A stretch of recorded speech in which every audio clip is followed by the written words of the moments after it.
పరిస్థితి అంటే చాలా దారుణం కదా. మనం రాజ్యాంగం చెప్పిన స్వేచ్ఛ స్వతంత్రాలు ఏమి ఉన్నట్టా లేనట్ట, భోజనానికి వెళ్తేనే టికెట్ తీసేస్తారంటే. సో నేననేది ఏంటంటే, సరే ఓకే, అది భోజనానికి వెళ్తే వాళ్ళని పంపించేశారన్నాం, ఓకే మీరు అన్నట్టు. మరి 80 మందిని మార్చారే ఎమ్మెల్యేలని. ఒక పెద్దిరెడ్డి రామచంద్రారెడ్డి గారు తప్ప మంత్రిగా, జగన్మోహన్ రెడ్డి గారు ముఖ్యమంత్రిగా తప్ప మిగతా వాళ్ళు ఎవరు గెలవలేదుగా మంత్రులు. స్పీకర్తో సహా దారుణ పరాజయం పాలయ్యారే. ఆయన గెలిపే లక్ష్యంగానే ముందుకెళ్లారుగా. 175 నియోజకవర్గాల్లో వెళ్ళలేదా? ఐపాక్, వాలంటీర్లు, ఆయన యొక్క చెవిరెడ్డి భాస్కర్ రెడ్డి గారి సర్వేలు, ఆయన సొంత సర్వేలు, ఆరా మస్తాన్ గారు లాంటి సర్వేలు, ఇవన్నీ ఏం చేసే గెలుపు సాధించారా? కనీసం 2014లో వచ్చిన 67 కూడా రాలేకపోయాయి.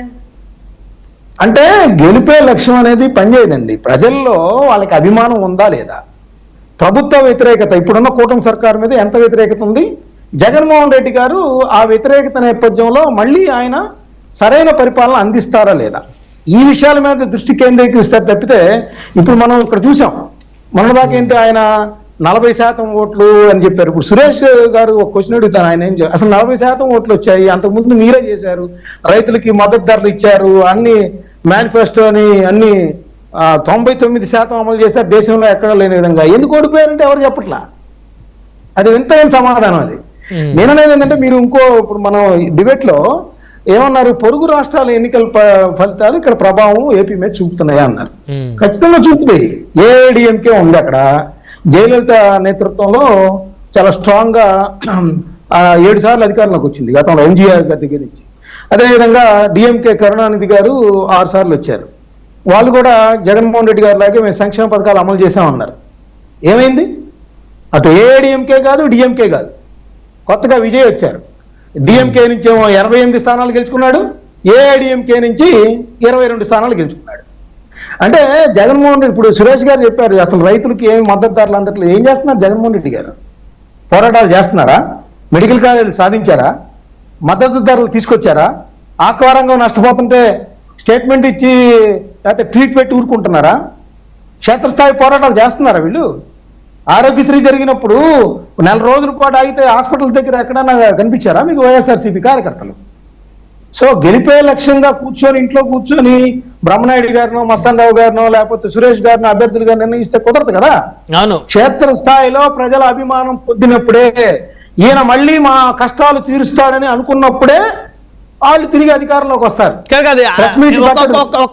ఒక్క నిమిషం మస్తాన్ రావు గారు, కానీ ఇప్పుడు కూటమిలో 164 మంది ఎమ్మెల్యేల్లో చాలా మంది కొత్త ఎమ్మెల్యేలు ఉన్నారు కదా, అసలు చాలా మంది ప్రజలకు తెలియనటువంటి వ్యక్తులు కూడా ఉన్నారు. వాళ్ళు ఎమ్మెల్యేలు అయిపోయిలా?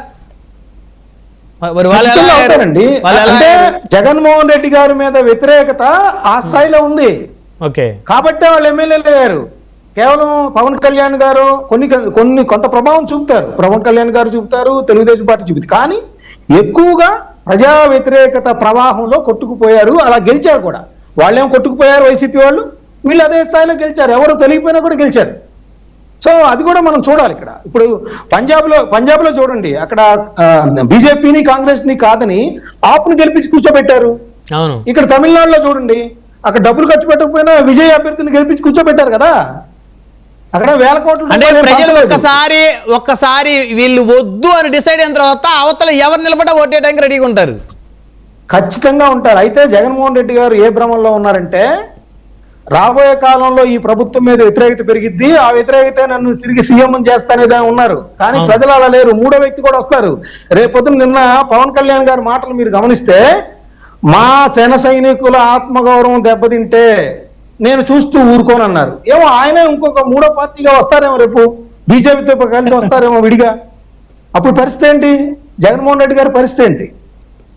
సో ఆలోచించుకోవాలి. మీరు చెప్పిన గెలిపే లక్ష్యంగా అభ్యర్థులు నిర్ణయించినంత మాత్రాన జరిగే పరిస్థితి ఉండదు. అంటే ఎదుటి పార్టీలు డౌన్ అవుతున్నటువంటి క్రమంలో తమకు అవకాశం వచ్చింది అనుకోని సైలెంట్ గా ఇంట్లో కూర్చుంటే ఉపయోగం లేదు.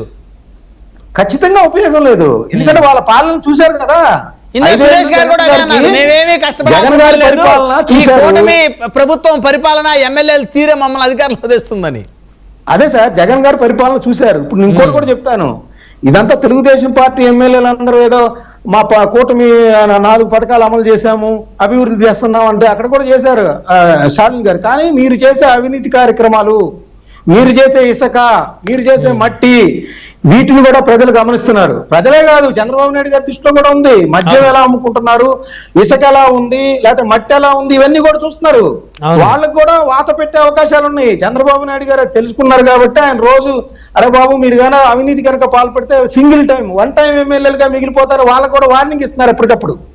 మొదట్లో కానీ కొంతమంది ఎమ్మెల్యేలు లెక్క చేయట్లేదు కదా మస్తాన్ రావు గారు. కొంతమంది ఎమ్మెల్యేలు మాకేముందులే వార్నింగ్ ఇస్తే ఇచ్చారు, ఈ 3 సంవత్సరాలు అవకాశం ఉన్నంత లాగేసుకొని దుకాణం సర్దుకుందాం అనే ఆలోచనలో ఉన్నారు, కానీ లెక్క చేయట్లేదు కదా.